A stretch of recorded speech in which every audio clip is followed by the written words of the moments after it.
things. There'll be some refreshments afterwards. I think all of us will be available for you to chat with. I do want to mention in the back we have little cards. We have a program here at the university called Friends of the Library, which is a program of supporting the work of the library.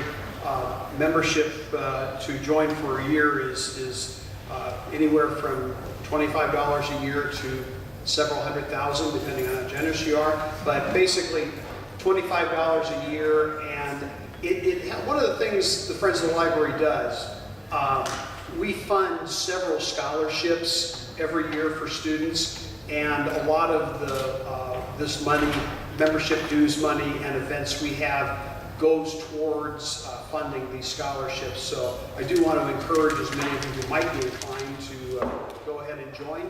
And I want to turn it over to Mr. Robert Arndt, who's been the genius behind this particular presentation today. Robert? Thank you. The impetus for doing this was, I think, so much more than just a religious experience that Martin Luther began. It had factors.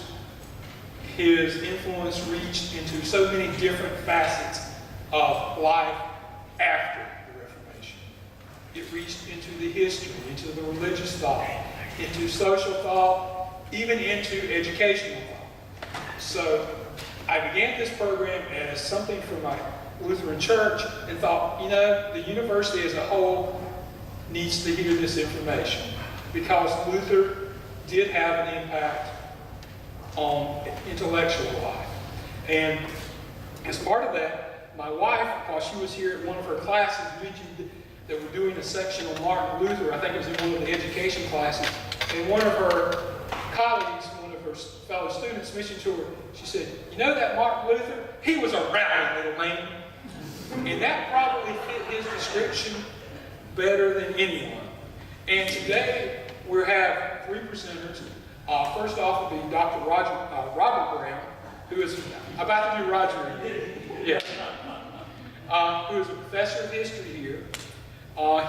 He holds degrees from UNC-Chapel Hill, Marshall, and from Duke University.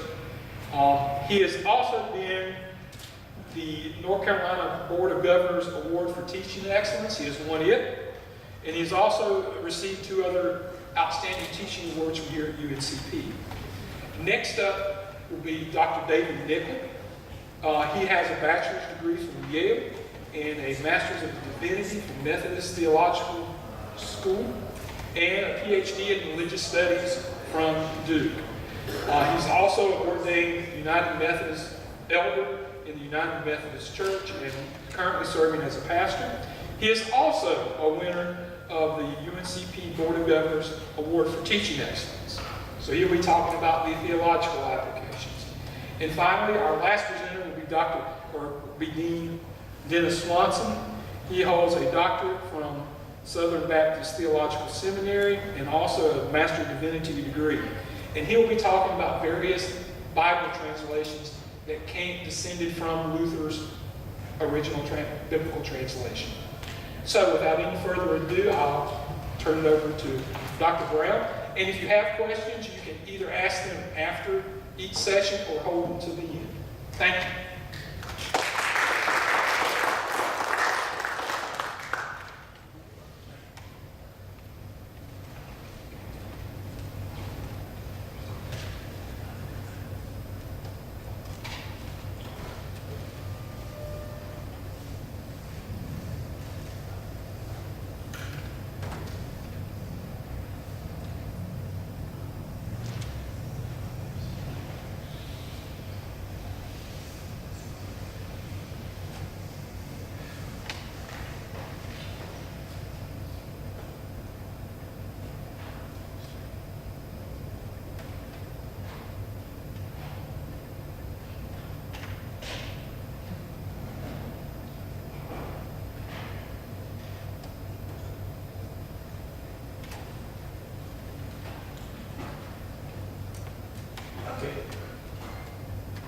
Deal with Martin Luther and the Reformation.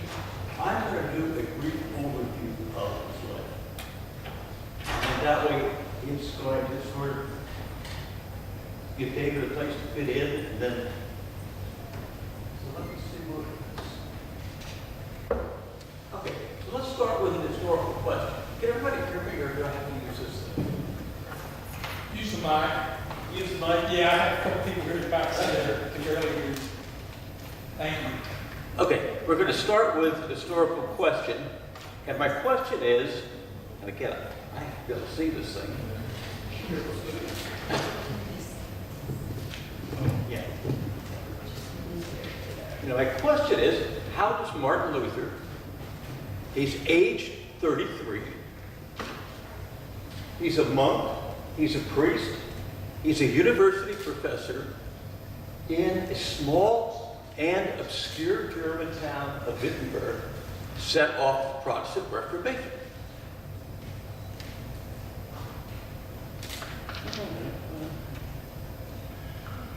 All right. This is a contemporary painting of Wittenberg. And what you see in it are the two large buildings. One is the Castle Church, where Luther supposedly posted the 95 Theses. The other is, the big one's the castle with the Castle Church. The other large building is the town church in Wittenberg. And it still looks just like that. Wittenberg is a town of about 2,000 to 2,500 people. So I'm saying it is small. Luther's university had 22 professors, which is smaller than some of our departments.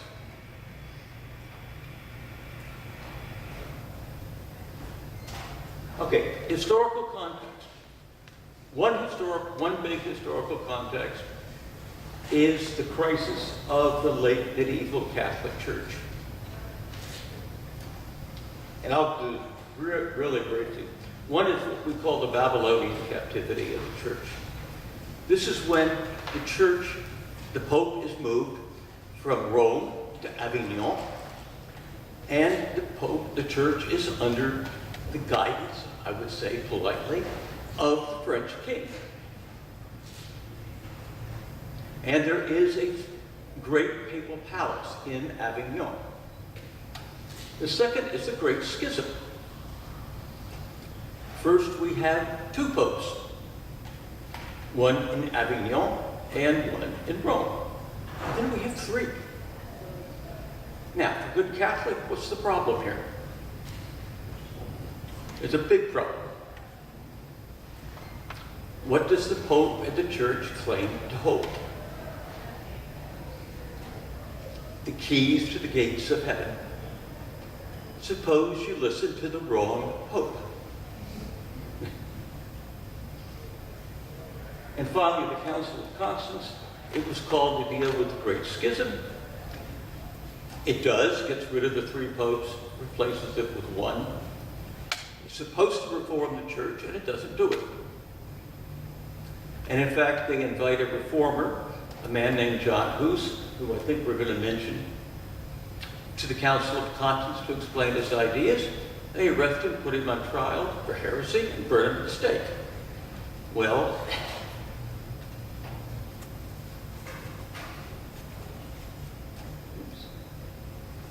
all right, come on. All right, the other historical context, and this is probably more familiar to Luther. In the 15th and 16th centuries in Europe, there are reform movements. And the common elements, a renewed emphasis on morality and the moral life, an appeal to secular authorities to settle religious disputes, a renewed emphasis on the Bible for religious truth. One reason we're going to have translations of the Bible. A preference for the early church. This is the church in the Acts of the Apostles as a model. Stress on the importance of a Christian community, and criticism of the Pope and Rome for being too worldly and too secular. And within the Holy Roman Empire, which is where Luther was, there's widespread discontent from commoners to princes with the church. The church is far away, down in Rome.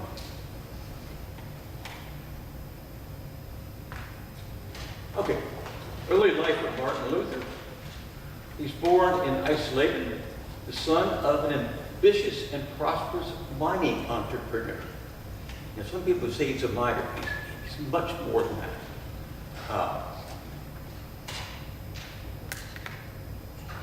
And here are Luther's parents, Hans and Margarita Luther. There was no standardized spelling of Luther's name. Pretty dour-looking couple. Huh? And apparently Luther had a pretty strict upbringing.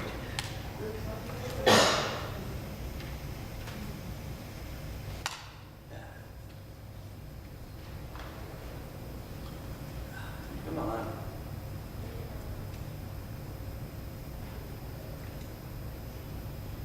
Well, I'm having trouble with this clicker.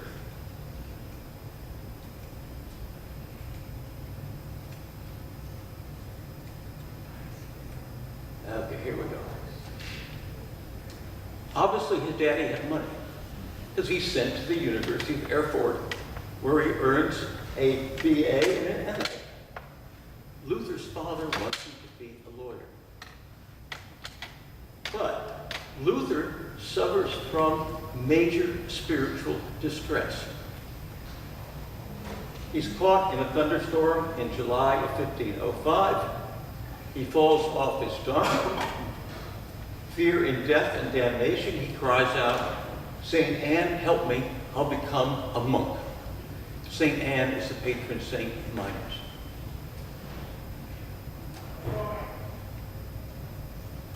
Now, he does it almost immediately.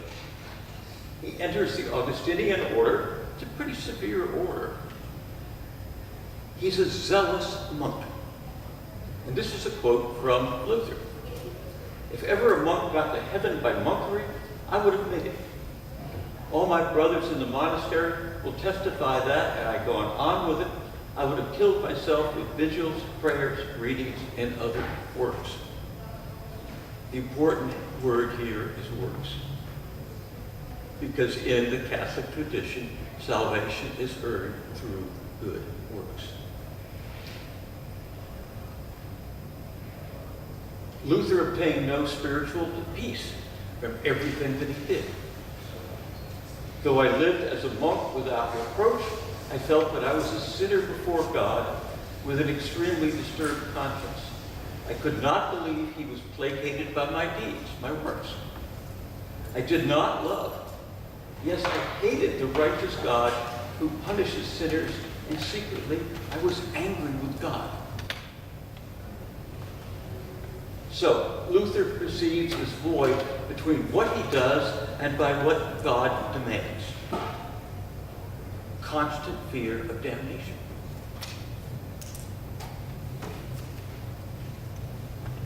So, Luther is monk priest.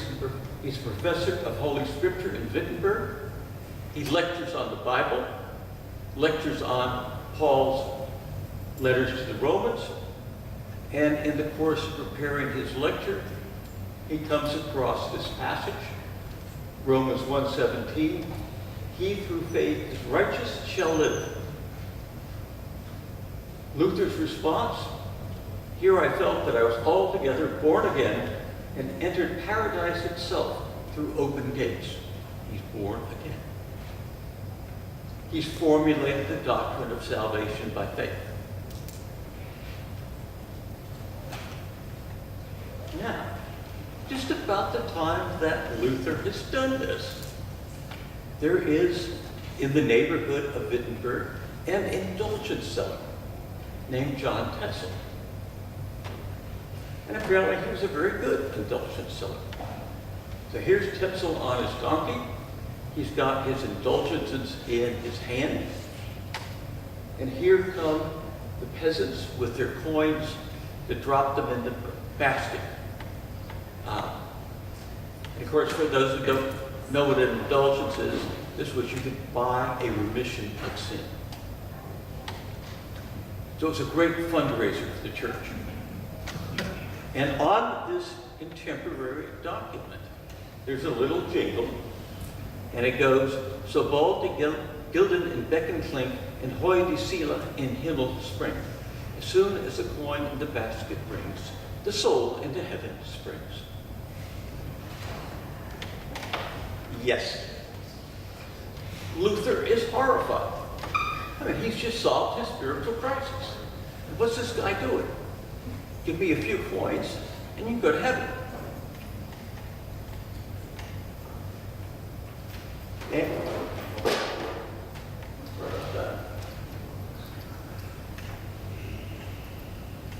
And this purports to be an example of a Tetzel indulgence in the authority of all the saints and compassion towards thee. I absolve thee of all sins and misdeeds and remit all punishment for 10 days. I guess you can buy another one. And on it are the cross keys of the papacy. And a hat, I guess, is supposed to represent the Pope's hat.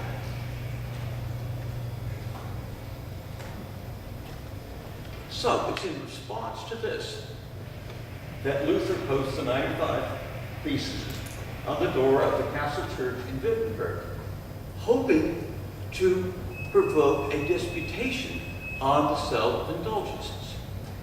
He's not breaking with the Catholic Church.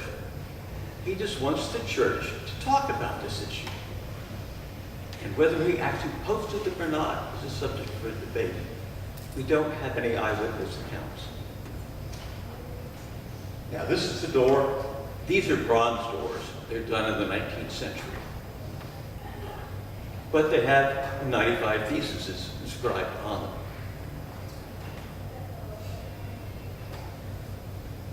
So between 1517 and 1521, the church ignores Luther. I mean, he's this obscure monk in this dinky little town in Germany. So Luther begins to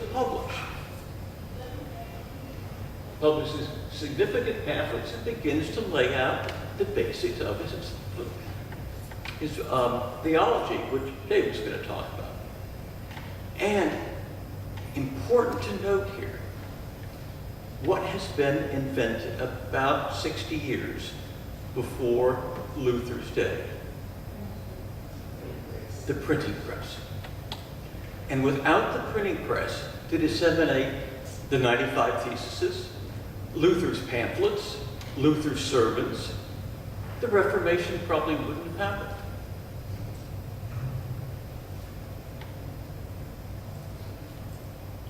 The church and the princes of the Holy Roman Empire finally have to take note of Luther. He's called before the Diet of Worms, big meeting of the lay and spiritual leaders. Luther's declared an outlaw.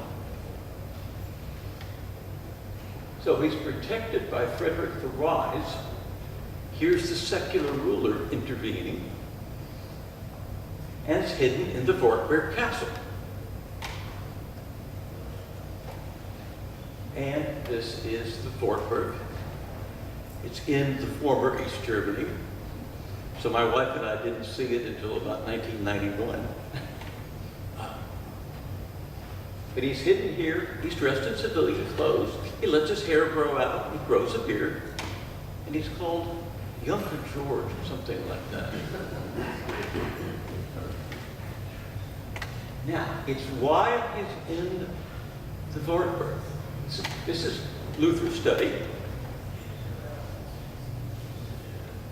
And on the wall is a dark mark. And when the guide takes you around the Wartburg, he says, oh, this is a spot where Luther thought there was a devil present in his room. And so he threw his ink pot at it. Now, how many times that spot's been renewed over the years? But in any case, but while he's in the Wartburg, he translates the New Testament from the Greek into German in 11 weeks. Now, this is, I mean, think how big the New Testament is. 11 weeks. And by 1534, Luther had translated the entire Bible, and we're going to hear much more about Luther's Bible. Now, spread of Lutheranism. Luther's ideas spread like wildfire across northern Germany. By 1530, the Augsburg Confession is drafted. This lays out the basic tenets of the Lutheran religion. You know, we're talking about a decade.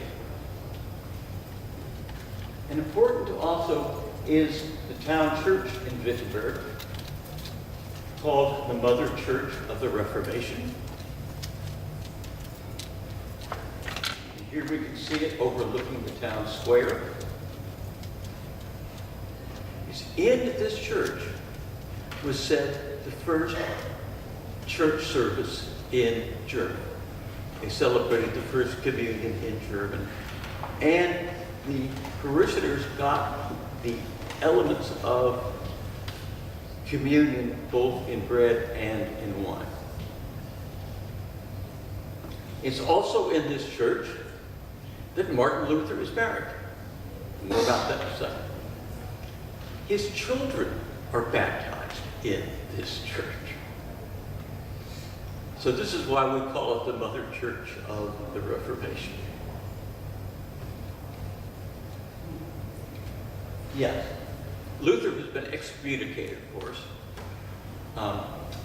Marries Katharina von Bora in 1525. She's an ex-nun. So now we have the ex-monk marrying the ex-nun. And apparently they had a good marriage. And they did produce a number of children. And finally, we have Luther's tomb. It happens to be in the castle church, not in the town church. And a very simple tomb. And recommended reading. There's a new book on Luther that has just come out. Lindell Roper, she's the Regent Professor of History at Oxford University, which is probably one of the most prestigious chairs in England. And she writes this book, Martin Luther, Renegade and Prophet. I said 2016. So she says in the preface it took her a decade to write it. And it really is quite good. So, thank you all very much.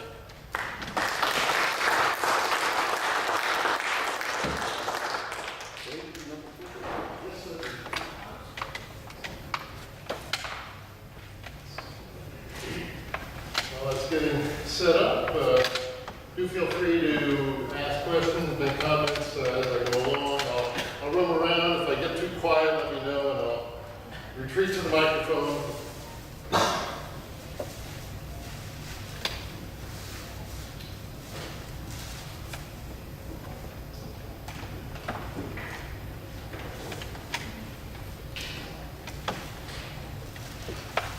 All right, there we see again the doors to the Castle Church in Wittenberg. I'd say it's probably legend that Martin Luther actually nailed those 95 theses to the door. But legend tends to make things a little more dramatic. But he did write them, publicize them, and get in a whole lot of trouble.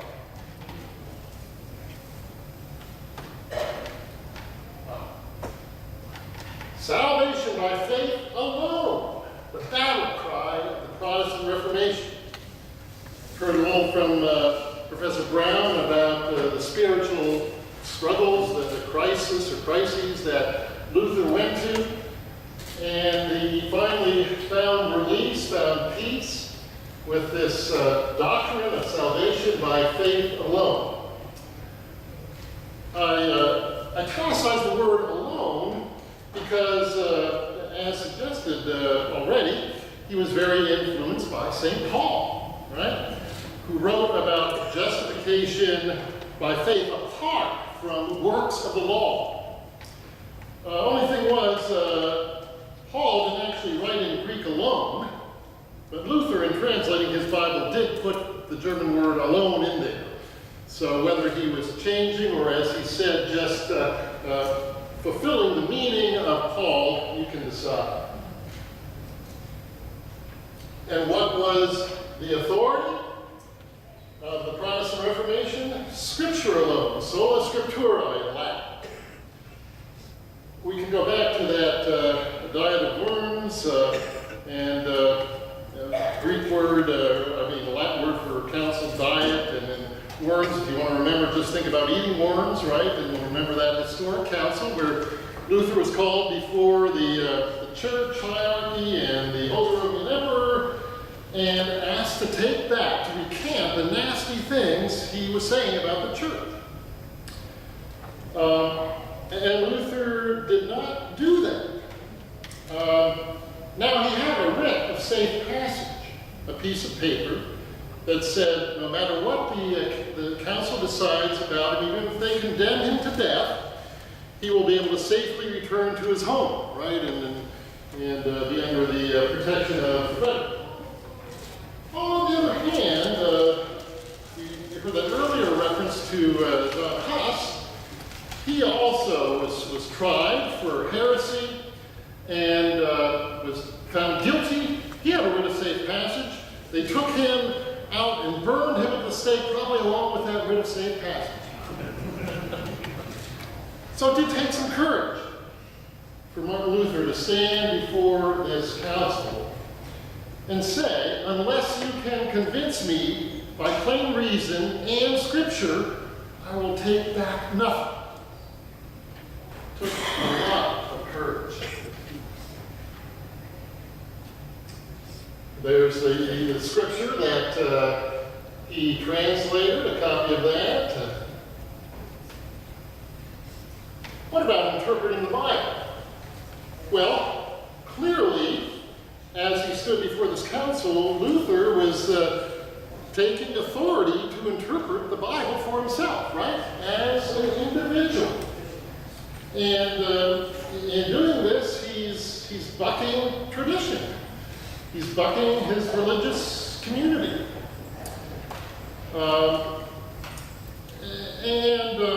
There's the context here. The Renaissance, in some ways, lifted up the individual. The individual is a microcosm of the macrocosm. Some Renaissance paintings where everything is crystal clear in foreground and background and midground suggest that maybe the human individual can come to know things with certainty, with clarity and distinctness, as Descartes would later say in philosophy. But the Protestant Reformation made its own blow for individualism, and the fact that modern Western culture is the most individualistic one in all of prehistory and history owes something to Martin Luther and other Protestant reformers. And this individual interpretation extends to all Christians, right? The whole Christian community, not just the church, not just priests. And at this point, I'd throw out a little question to get a sense of some of the significance or effects of this. Just considering the United States and Canada. And if we define denomination in this way, any two churches or more that officially say we're united as one body, one church, how many denominations are there in the U.S. and Canada? 1,000? A little low? Yeah, you can double it, over 2,000. Most of them are really minor and small, but still, the more well-known ones won't fit on a hand or two. So, this whole individual interpretation thing has had profound effects, and some would say for both good and for ill. There's also a debate going on about the canon, what really should be in the Bible. Besides the books that had been kind of recognized early on, there were what Protestants call the Apocrypha, Catholics, and Orthodox would call the Deuterocanonicals. Should those later books be in the Bible, and then maybe some of these earlier books, should they really be in the Bible? And Luther did say some radical things. We've heard him identified as a radical. He said some radical things, and maybe later in his life moderated somewhat, but he did say that the book of James should not have made it into the New Testament. Why not? Faith without works is dead. Yeah. James talks about the importance of works for salvation, not just faith. And he also had a definite opinion about whether Chronicles or Kings was historically more accurate in depicting ancient Israelite history. And finally, he said the book of Revelation reveals nothing. So in some ways, he anticipated modern historical biblical criticism that uses all the tools of modern historical scholars of history. All right, a key word for Paul and for Luther was justification. Paul took this out of the Roman court system, where it was not like our legal system where presumably you are assumed to be innocent until you're proven guilty. No, it's the other way around. What's the other way around? You're presumed to be guilty until you can justify yourself, unless and until you can prove your innocence. And so that would be a pretty hard thing to do before God, to prove, for us sinners, to prove our innocence, our righteousness, our justice before God. So, with this experience of salvation by faith alone, Luther developed a doctrine of imputation. Now, how many of you have heard a good sermon on imputation lately? Anybody? All right. Here's the deal. Imputation means that something, an attribute of someone else is attributed to another person. And here's how it worked for Luther. Going before God, we have absolutely no righteousness of our own to bring. But God graciously, to those who have faith, God graciously imputes all of Christ's righteousness to us. You can use a metaphor or two, a bank account. We have zero, right, in our bank account. But taking from Christ, Christ's merit, God puts that in our bank account, and we have the infinite merit of Christ. Or we could use the metaphor of glasses. Looking at us with ordinary glasses, God sees a terrible sinner, right? Just as Luther felt he was, right? As he was tortured all those years. But thanks to Christ's death, God puts on these rose-colored glasses, and when God looks at you or me and we have faith, God sees Christ's righteousness. So that's the doctrine of imputation. And it's really paired with another doctrine, that of total depravity. And Luther shared both these doctrines with John Calvin, the other big name in the Protestant Reformation. How many of you think you're totally depraved? Totally deprived. Well, Luther thought we're all totally depraved. But that doesn't mean that each of us is liable to be a serial killer or a child molester. But it means this, that even when we try and do a good deed out of love for God and our neighbor, there's always a little bit of selfishness in there that vitiates it, that makes it impure, that makes it count as nothing before the perfect God. So again, we're back to imputation and justification by faith alone, because in this life, we're always going to be sinners.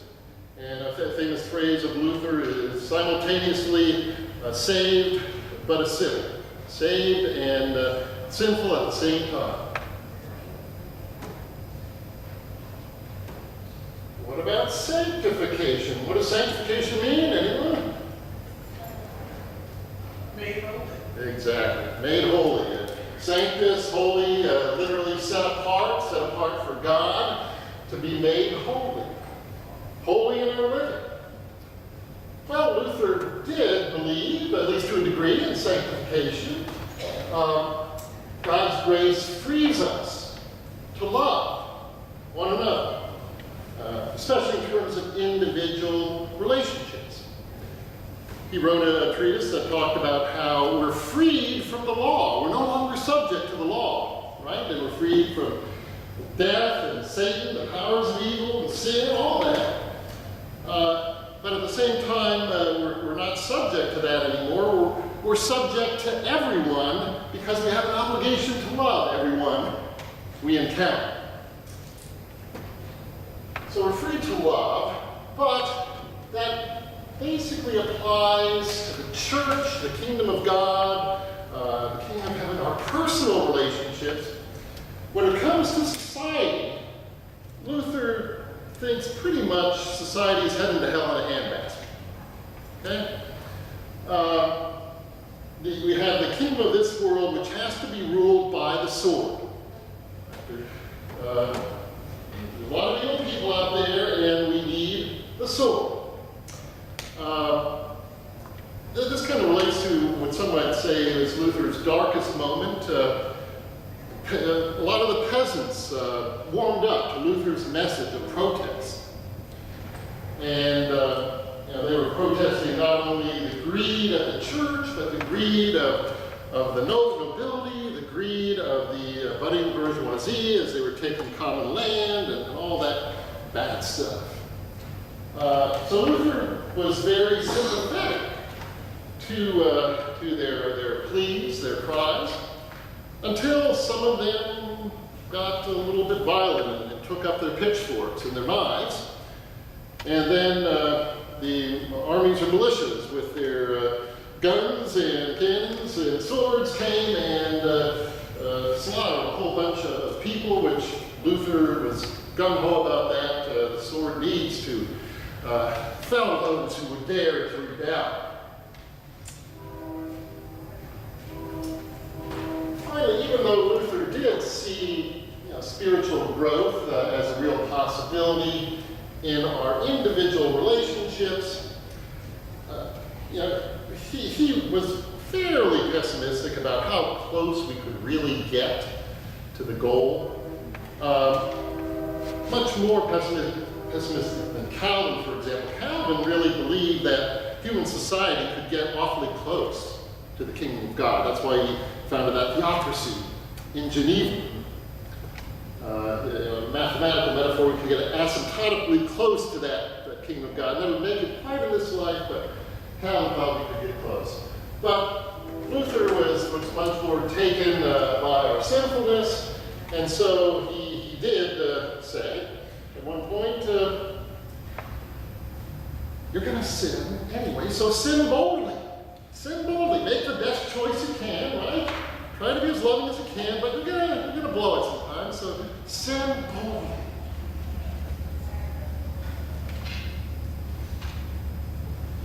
He did believe in predestination. He did not build it up, emphasize it the way Calvin did. He wasn't too happy about it, but he did believe in it. And that influenced his understanding of prayer, which was basically not to try to convince God to do anything that God wasn't already going to graciously do, right? But to pray that we would conform ourselves to God's will.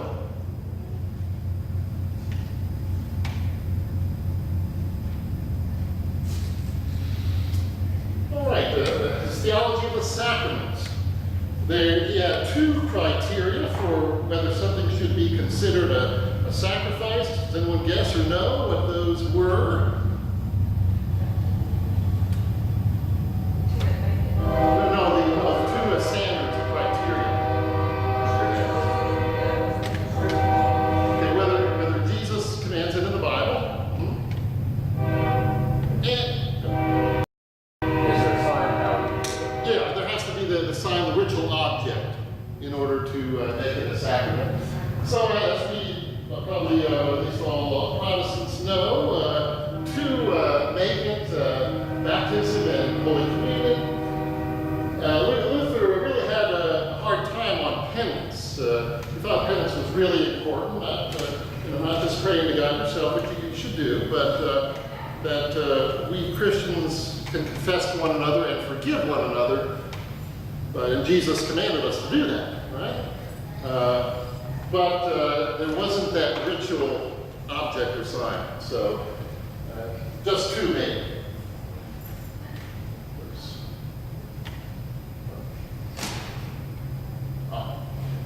Finally, the priesthood of all believers. So we've already talked about some ramifications of this, that each individual can interpret the Bible for herself or himself. We can forgive one another. Basically, the whole idea was to get at the Catholic idea that those who are ordained and those who are higher up in the church have a higher spiritual status than every other Christian. And Luther's idea was no, all of us are equal. As Christians, there's not a higher spiritual status if you have a religious vocation. So lay vocations are as godly, potentially as godly as being a minister, being a priest.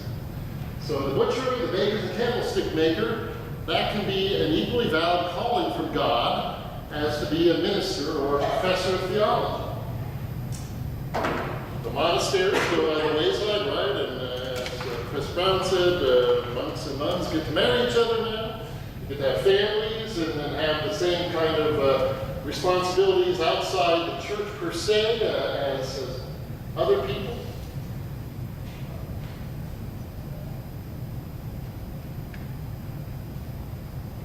And that basically concludes a quick nutshell of Luther's theology.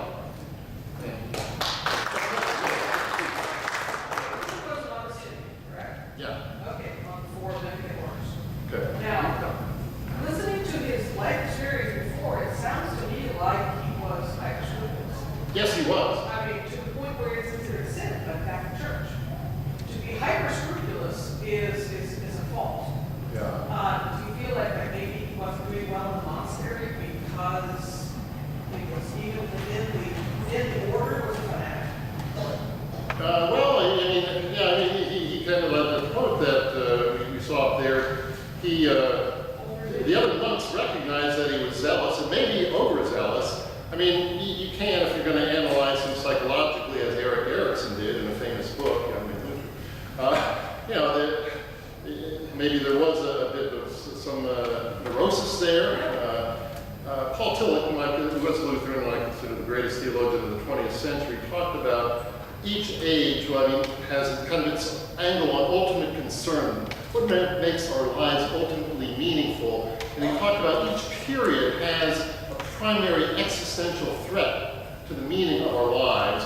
And for medieval and the Protestant Reformation, it was judgment and condemnation. So, that was big in the Catholic Church. So we can see how, Luther could, if he was a little over-scrupulous, right, he could do what he did, which was to work ridiculously hard, staying up all night, reading scripture and so on, doing more than all the other monks did, and still feeling that that God was foreseeing him roasting in hell and taking great delight in that. Yeah.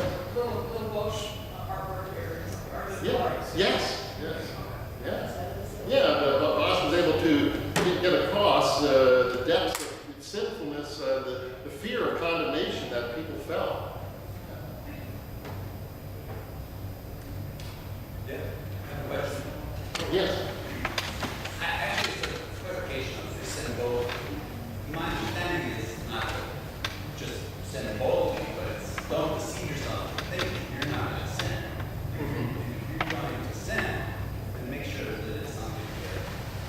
not. This is just a minor thing. You're sinning both, so you know you have to repent. So you know you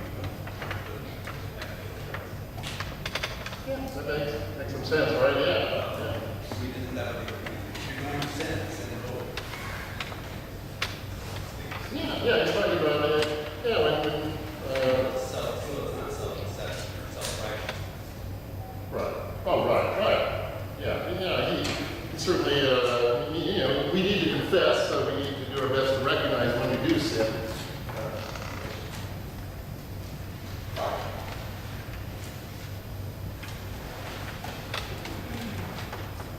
I was going to start, when we were talking about works, and how many people know what the best good work you can do in the Catholic system? We talk about Tetzel and the indulgences, but it's always an interesting illustration of how works go. The most significant, the best good work a person can do is to build a church building or a cathedral. If you go up, and I was there a few years ago in northern Israel, up in Galilee, you go to a very beautiful church, the Church of the Annunciation, which is gorgeous inside. And if you look on the plaque on the outside, it has the commemoration and the inscription to the great benefactor who built this and is to be honored by God for his work, Benito Mussolini. So that was, it's, if you're going to really sin, you need to really do good things. Mussolini built several churches around Israel and in Italy as well. But I want to talk more about today about really the worldwide impact of Luther's Bible.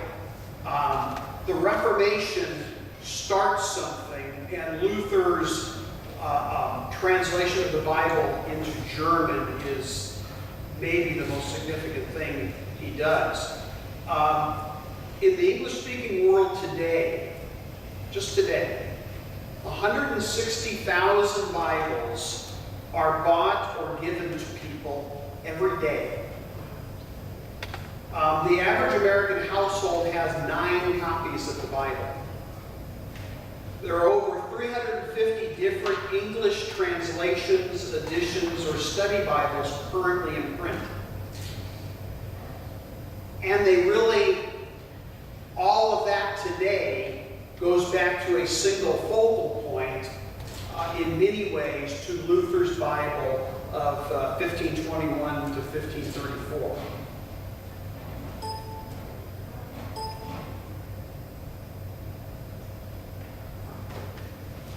Luther, as we've already talked about, while he was kind of incognito, he was, again, he grew a beard, he was there in the Wartburg Castle for about a year and a half, 1521 to 1522, and he created a German translation of the New Testament. By 1534, he completed the Apocrypha and the Old Testament, and he would revise it, he would tinker with it, he would work on it constantly until his death in 1546. Philip Schaff, who's probably one of the most well-known church historians, a Lutheran as well, called this work the richest fruit of his leisure in the Wartburg and the most important and useful work of his entire life. Besides bringing the Bible to people, Luther's translation almost single-handedly unifies the German language. Now, when we think of Germany today, Germany then is not what we have now. Germany then is this disparate amalgamation of about 150 different principalities and kingdoms. Some of them aren't any larger than this building, and there are various dialects. Well, Luther's translation of the Bible is so significant that he really gets the credit for unifying the German language into a single force, a single direction. It will be the German Bible until modern standard German is formalized. Of course, the Germans had councils and conferences. They had a conference in 1900 to unify the language. I guess they had another council in the 1990s to formalize spelling. I can't even imagine the United States getting together. We're going to have a conference on formalizing spelling, but that's what they did in Germany. In fact, it was Luther's Bible is still largely used today in certain Amish communities where they are much more conversant with Old German than they are with modern English. Amazingly, in his lifetime, produces 100,000 copies during his lifetime. And he receives no payment. He takes no money for producing this. He doesn't get any income from it. In fact, he often runs out of the ones he's giving away. And by 1900, when the language is formalized, over 10 million copies have been produced.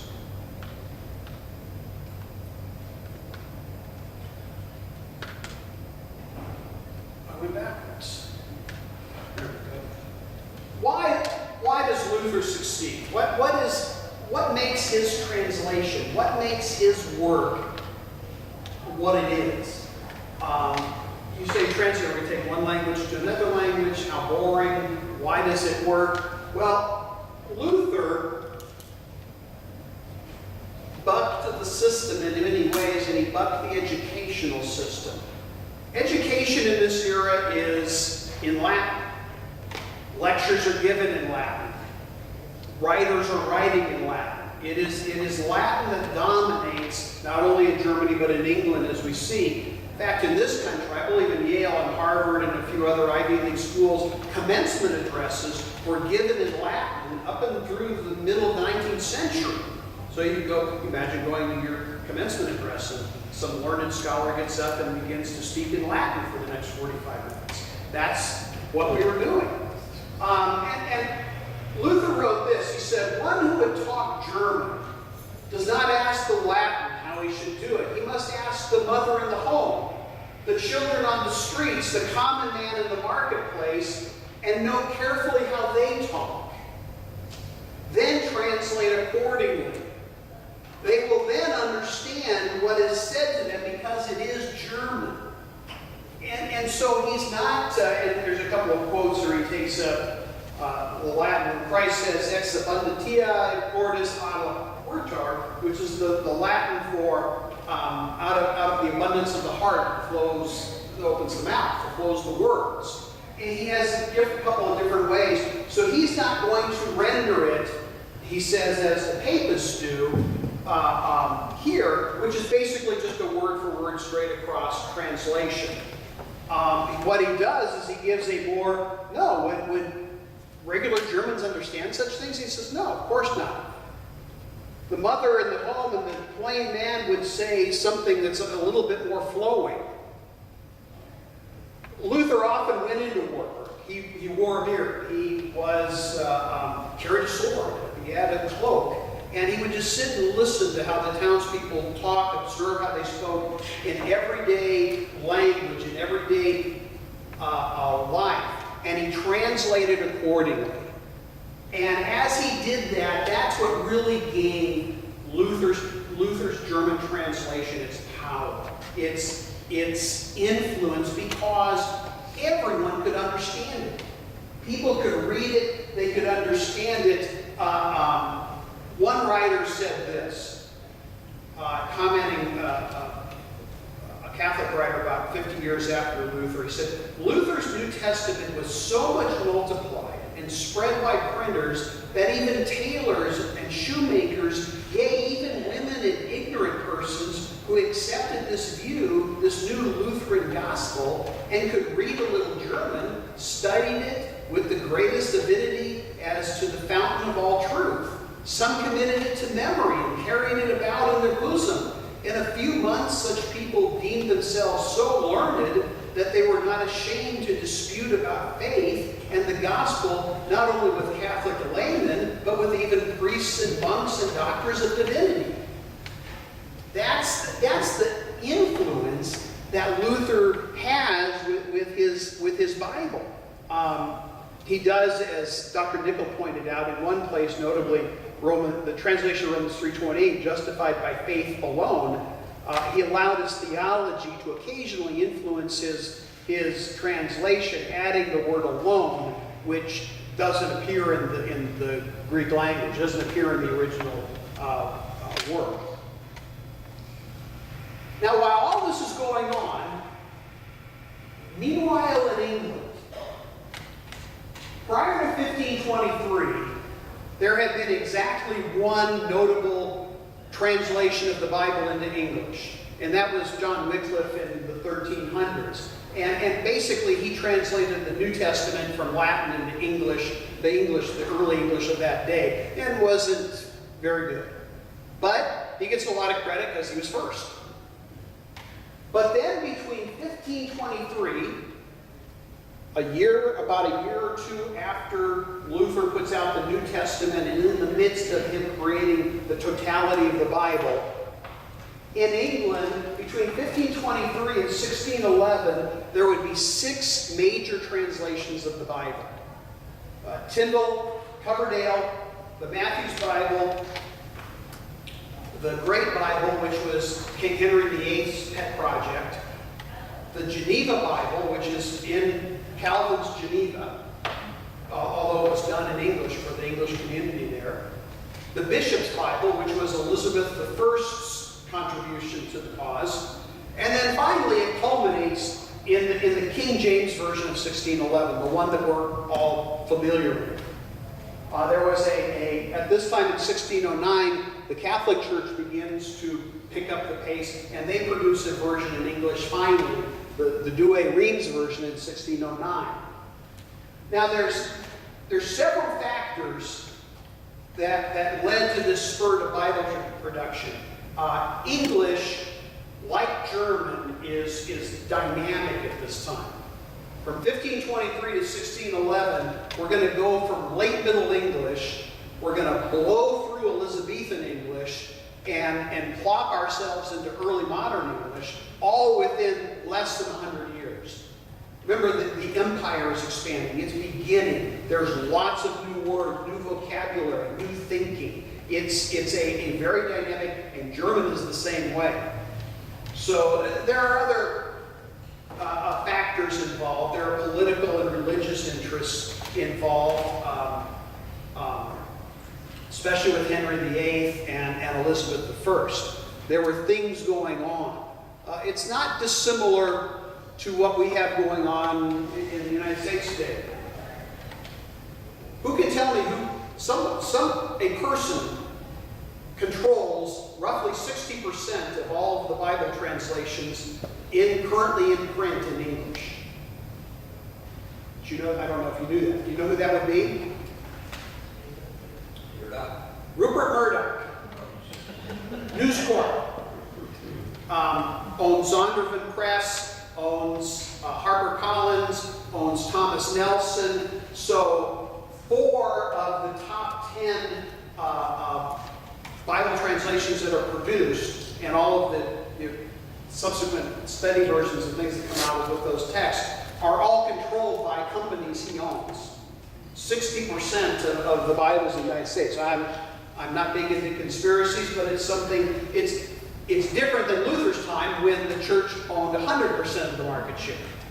Now we think that it's changed, but it really hasn't. Onto the scene comes this interesting character, a man named Miles Coverdale. Coverdale lives from 1488 to 1569. He's largely contemporary of Luther's. He's now largely forgotten. However, after Tyndale, he's probably the most important individual who is in this chain of Bibles that leads up to the King James Version. He begins as an assistant to Tyndale, helping with various editions of the Tyndale Bible, which, remember, Tyndale's Bible is only the New Testament. It's not the entire Bible. He then produced the Bible that bears his name, the Coverdale Bible, which was the first complete Bible in English. Old Testament, Apocrypha, New Testament. There's only one problem with Tyndale, or with Coverdale. He didn't know Hebrew, which is what the Old Testament needs to be translated from. He didn't know Hebrew even a little bit, but he produced the Old Testament. How? He was extremely fluent in German. Luther's German Bible in the Old Testament becomes the basis of Coverdale's work for the Old Testament. That's really all Coverdale is able to use. He doesn't read Hebrew, so he doesn't go in that direction. He uses a little bit of the Latin. He uses a little bit of bits and pieces here and there. Tyndale had done some Old Testament work, but he largely translates the Old Testament from Luther's German edition. In fact, it wouldn't be until the King James Translation Committee is created that there was any significant update to Coverdale's work, because there were very few, if any, non-Jewish Hebrew scholars working in English. The Coverdale was kind of it. Coverdale not only produced his Bible in 1535, about a year after Luther completes the Old Testament. His Old Testament was essentially copied by John Rogers' Matthew's Bible in 1537. Now this gets a little confusing. John Rogers produces a translation of the Bible in English, but it's called the Matthew's Bible because he was using a different name so that he wouldn't be caught and, as Henry VIII was wont to do, arrest people or put them in prison or have them killed. But he was such a notable translator, Henry VIII puts Coverdale to work on the Great Bible, which is Henry VIII's Bible that he's producing for the English Reformation. He's now broken with the Catholic Church. He's setting up the Church of England. The Church of England needs a Bible, and the Great Bible is going to be it. Except that it's the bishops, he finally puts Coverdale to work on this project because he said at the rate the bishops were going, they would complete their work the day after Doomsday. So Coverdale is called in to kind of get the work going and crack the whip. Now considered one of the most experienced, and Matthew Rogers basically copies Coverdale's Old Testament. Now considered the most experienced, respected Bible translator in England, Coverdale goes to Geneva. Now he's escaping England, he's escaping the Catholic resurgence under Mary, and so he needs to go somewhere. He ends up in Geneva. He ends up working at Calvin's direction with William Whittingham, who is Calvin's son-in-law, and producing what is known as the Geneva Bible. Now, the Geneva Bible has a lot of the same qualities as Luther's German Bible. It is a Bible of the marketplace. It's a Bible of the merchant class that has moved from England to escape persecution to Geneva. People like the Geneva Bible. Elizabeth liked the Geneva Bible. The Church of England archbishops liked the Geneva Bible as a translation. What they didn't like were the notes. There were a lot, the Geneva Bible was kind of the first study Bible, and there were lots of notes that were anti-monarchical, that were anti a lot of the things Elizabeth believed in. And the monarch is not going to produce a Bible that has notes in it that says the monarchy is evil. So that wasn't going to work. But Coverdale was involved in that project. And while he was not directly involved in the production of the Bishop's Bible in 1568, he dies the next year.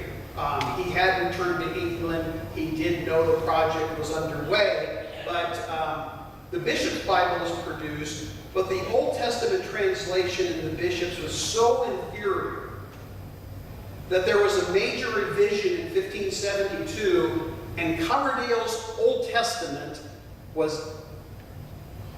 replaced most of what was in the Bishop's Bible.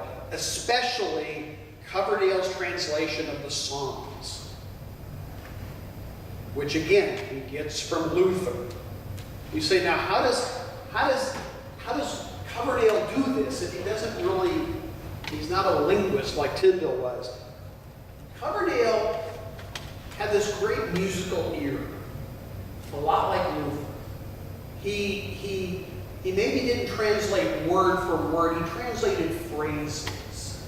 And he understood, really before Western scholarship understood this, that Old Testament poetry, Hebrew poetry, isn't like our poetry. English poetry is based on what? Two things. Rhyme and meter. Rhyme and meter. Hebrew poetry, there is no rhyme, there is no meter. It's all based on parallel structures. This and then this, and different levels of parallelism. And that hadn't really been discovered, if you will, in Western scholarship yet. But Coverdale seemed to understand it intuitively. And he produced, remember, everyone will always tell you about the King James Bible, how lyrical it is, how melodious it rolls off the tongue so nicely.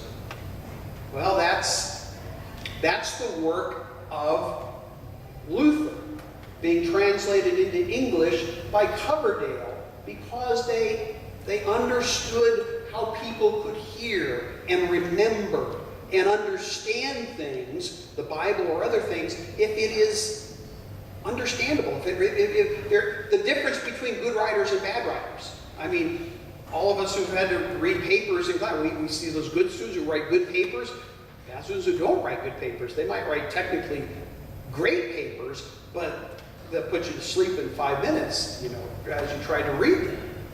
Coverdale his translation of the Psalms is really considered his masterpiece. It was largely retained with very few changes, just some updating of the language in the King James Bible. The Psalms of the King James Bible is really the Psalms of Coverdale, which are the Psalms of Luther, with some small updating and tinkering. This is a chart you probably can't see, but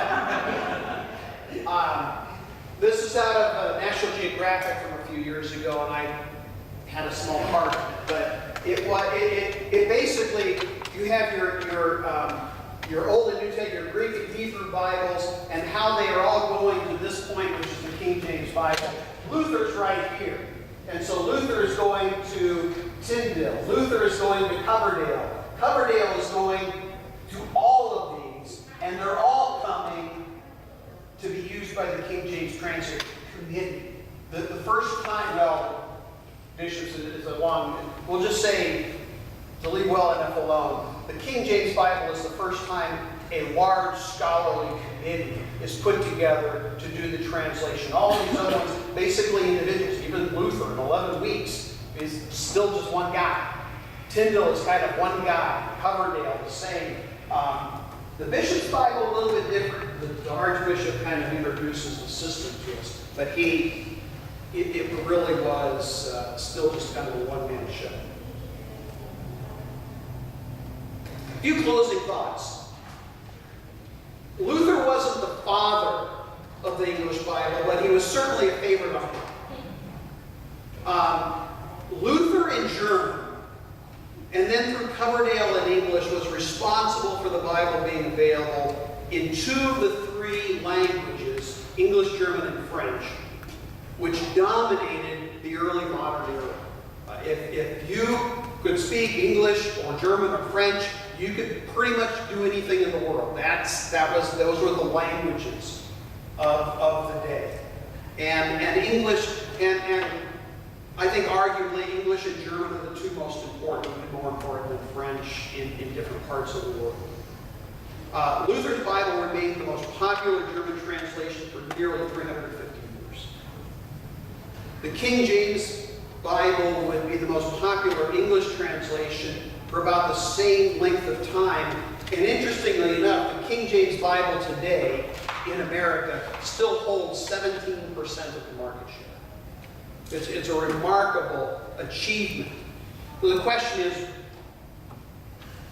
if Luther hadn't created that Bible in German, in Wartburg Castle, 1521 to 1522, where would all of those English translations be? There weren't any great, I mean, one of the great traumas of Luther's work in this was he had to go to some Jewish rabbis to learn Hebrew. And believe me, that was traumatic to him. He didn't enjoy that process at all. He almost wouldn't look at the rabbis who were trying to teach him his language.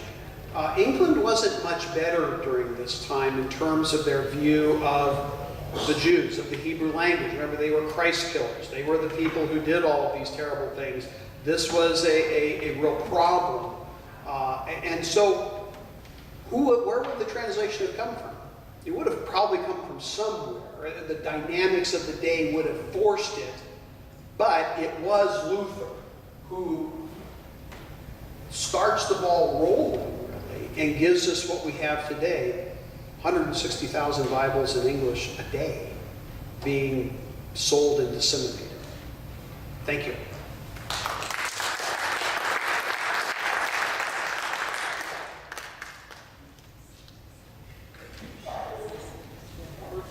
What was the first translation to leave out the Apocrypha? The first translation to leave out the Apocrypha, the King James Bible produced the Apocrypha until about 1680, and then it started to slowly drop out. And then there wouldn't be a significant, Catholic Bibles obviously continue to include it. There wouldn't be a significant Protestant Bible to do a retranslation of the Apocrypha until the New English Bible and the Revised Standard Version of about 1950. There was a big resurgence of apocryphal studies in the 1950s, and it became acceptable to do that again. But contrary to popular myth, all of these early English Bibles, even Calvin's Geneva Bible, contained the Apocrypha. The King James Bible in 1611 contained the Apocrypha as well. Yes, sir. What role did the Vulgate play in these translations? Did they simply reject it as a source at all? Or?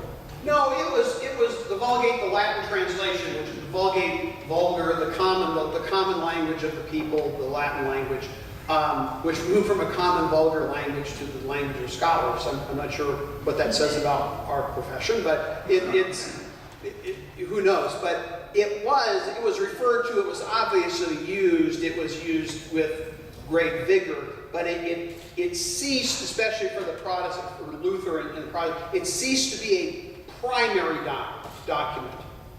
Remember, the Catholic Church ultimately would say the Latin Vulgate was the Bible. It was a new work of inspiration. I think Trent called it a new work of inspiration on Jerome, as he was in his little place in Jerusalem translating. And that the Greek and Hebrew were no longer, if you didn't agree with the Greek and Hebrew, the Latin solved the problem. And that's the way they really viewed it. Sir? With regards to the politics of Elizabeth and Henry, but didn't King James first or sixth, depending on which king it is, Right. Interject his own politics with the translation for the Hebrew side? Example, suffer which live, which is about more making discontent. Or did Luther add that because of the times? Well, it was James gives 13 directives to the translation committee. And after that, he doesn't really get involved with it that much.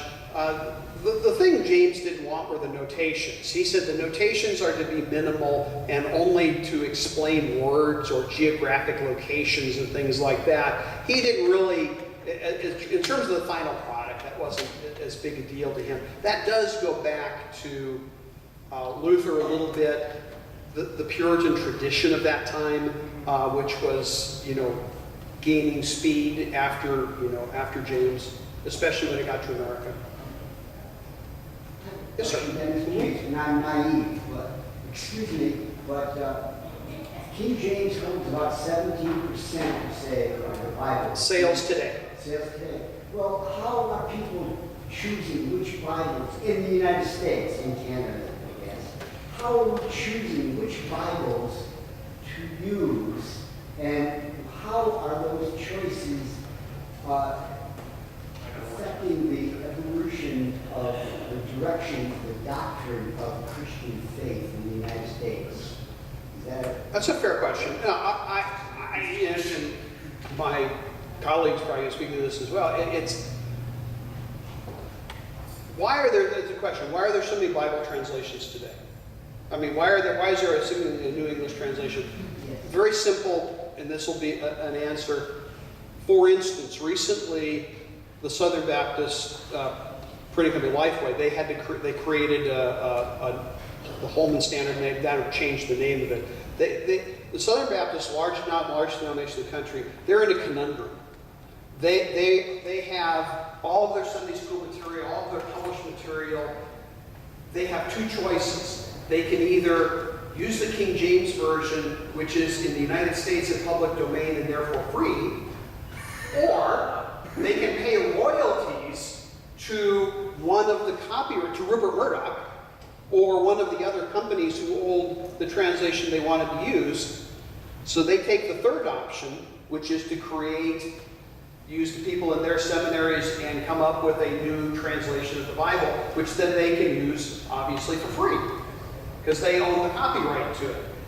That's really because several of the publishers now have taken that route, as opposed to paying royalties to somebody else.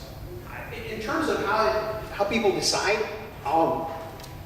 sometimes it's the first one they see, sometimes it's what they're comfortable with. It's like, our computer software. I know people who still use WordPerfect because that's the first program they ever used and they still like it, and they're never going to change. Are scholars considering what impact that is Bible choice is having on how Christianity is metamorphosing, changing? Oh, David, have you seen any of that? Well, yeah, at least to some extent. I mean, to crudely divide things up, leaving out the Southern Baptist who save money, the New International Version is kind of basically the evangelical translation. And the ones I'm talking about are all pretty much, not paraphrased. Like the Living Bible is a paraphrase, and that tends to be very loose and free compared to the original, and really reads in its own theology grossly. But the NIV is generally a solid translation, but favored by evangelicals, maybe where there's toss a coin, or a more conservative translation. For mainline, more liberal Protestant churches, the RSV and now the new, the Revised Standard Version, is the most common choice. It is, with language about people, the new one, deliberately inclusive, right, where the original Greek and Hebrew intended both men and women to be referred to. It's clear in the translation that's what it is. And again, if there's, if the evidence supports a more liberal interpretation, they're not going to hold back or worry about that. Then the most recent Catholic translation would be the Jerusalem Bible, which is again pretty solid. I mean, it does make a few interesting concessions to Catholic doctrine, where the original talks about Jesus' brothers and sisters. It translates it as cousins, and for the sake of the doctrine of the eternal virginity of Mary. So there's a,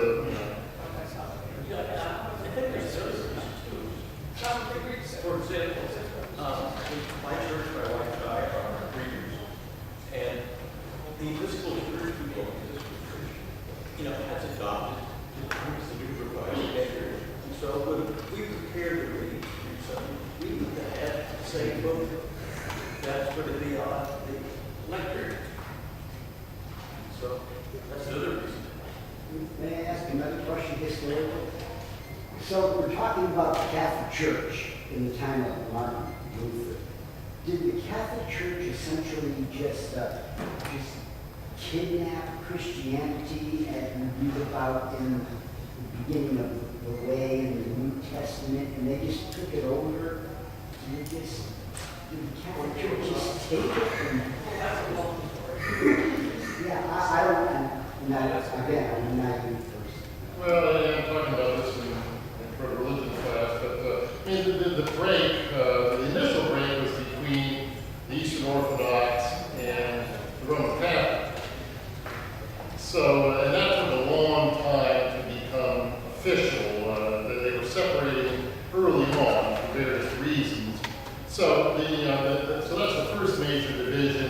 The second major division leaves out the Eastern Orthodox Church. They're not part of it. It's Western Europe and it's split with the Catholic Church and Protestants.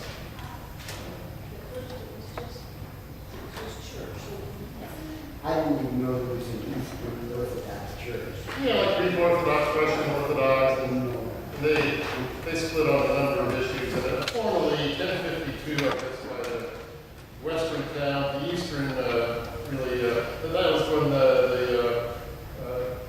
Catholic bishops held an ecumenical council on the Trinity and excluded all the Eastern Orthodox bishops and declared them excommunicated heretics.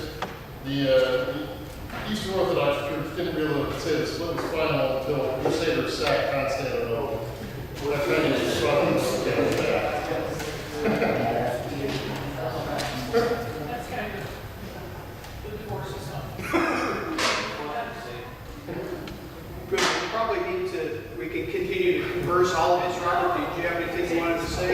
We have refreshments in the back. Again, I thank you all for